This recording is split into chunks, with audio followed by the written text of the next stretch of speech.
Chairman. As we've heard, children face all sorts of dangers when they use social media, from mental health harms to sexual exploitation, even trafficking.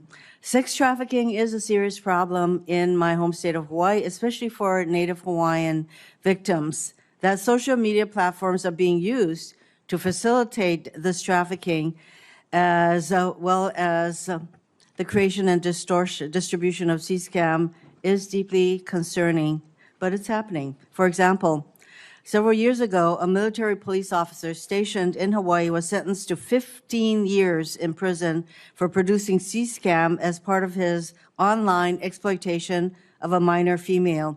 He began communicating with this 12-year-old girl through Instagram. He then used Snapchat to send her sexually explicit photos and to solicit such photos from her. He later used these photos to blackmail her. And just last month, the FBI arrested a neo-Nazi cult leader in Hawaii who lured victims to his Discord server. He used that server to share images of extremely disturbing child sexual abuse material interspersed with neo-Nazi imagery. Members of his child exploitation and hate group are also present on Instagram, Snapchat, X, and TikTok, all of which they use to recruit potential members and victims. In many cases, including the ones I just mentioned, your companies played a role in helping law enforcement investigate these offenders. But by the time of the investigation, so much damage had already been done.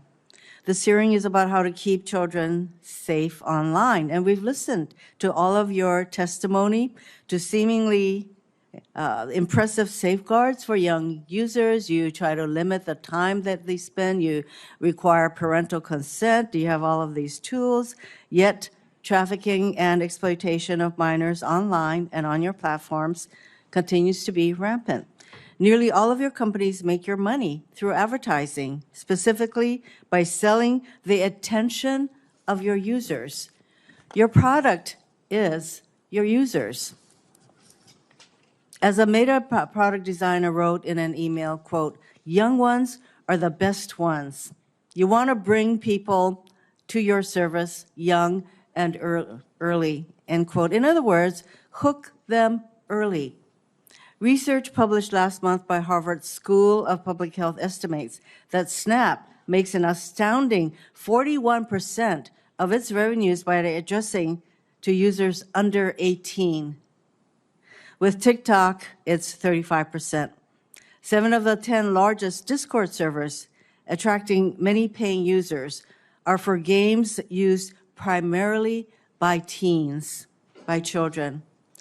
All this is to say that social media companies, yours and others, make money by attracting kids to your platforms. But ensuring safety doesn't make money, it costs money. If you are going to continue to attract kids to your platforms, you have an obligation to ensure they are safe on the platforms, because the current situation is untenable. That is why we're having this hearing. But to ensure safety for our children, that costs money.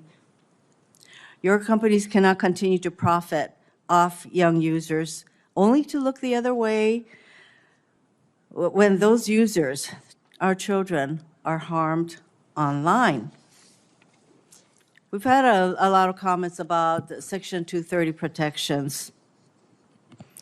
And I think we are definitely heading in that direction. And some of the 5 bills that we have already passed out of this committee talks about limiting the liability protections for you. Last November, this is for Mr. Zuckerberg. Last November, the Privacy Technology Subcommittee heard testimony from Arturo Bejar in response to one of my questions about how to ensure that social media companies focus more on child safety. He said, and I am paraphrasing a little bit, Mr. Bejar said, what will change their behavior is at the moment that Mark Zuckerberg declares earnings, and these earnings have to be declared to the SEC. So he has to say, last quarter we made $34 billion, and the next thing he has to say is how many teens experienced unwanted sexual advances on his platform. Mr. Zuckerberg, will you commit to reporting measurable child safety data on your quarterly earnings reports and calls? Senator, it's a good question. We actually already have a quarterly report that we issue and do a call to answer questions for how we're enforcing our community standards. That includes not just the child safety issues and metrics. So is that a yes? We have a separate call that we do this on, but we've led But I the think industry. that you have to report your earnings to the SEC. Will you report to them this kind of data, and by numbers, by the way, because Senator Coons said, and others have Yes. said, percentages don't really tell the full story. Will you report to the SEC the number of teens, and sometimes you don't even know whether they're teens or not because they just claim to be adults. Will you report the number of underage children on your platforms who experience unwanted CSAM and other kinds of messaging that harm them? Will you commit to citing those numbers to the SEC when you make your quarterly report? Well, Senator, I'm not sure it would make as much sense to include it in the SEC filing, but we file it publicly so that way everyone can see this.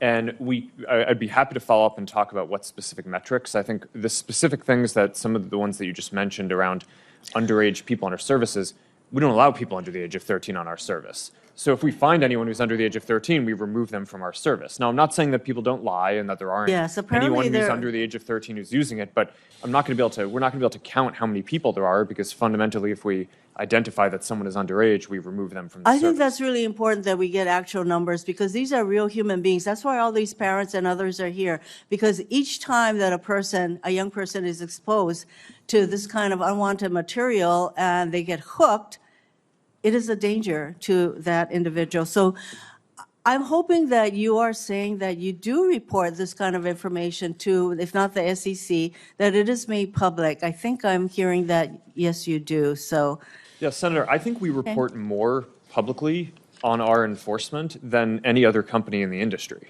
And we're very supportive of transparency measures. I am running out of time, Mr. Zuckerberg, but so I will follow up with what exactly it is that you do report.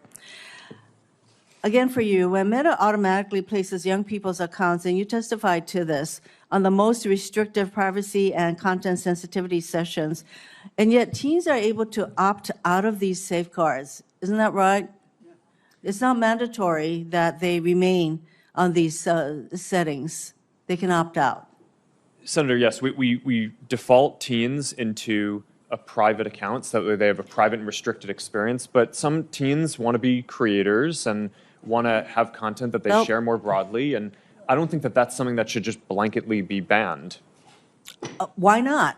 I think it should be mandatory that they remain on the more restrictive settings. Senator, I think that there's I mean, a lot of teens create amazing things, and I think with the right supervision and parenting and controls, I think that that's I don't think that that's the type of thing that you want to just not allow anyone to be able to do. I think you want to make it so that my time is up, but I have to say that there is an argument that you all make for every single thing that we are proposing, and I share the concern that I have about the blanket limitation on liabilities that we provide all of you, and I think that has to change, and that is on us, on Congress, to make that change. Thank you, Mr. Chairman.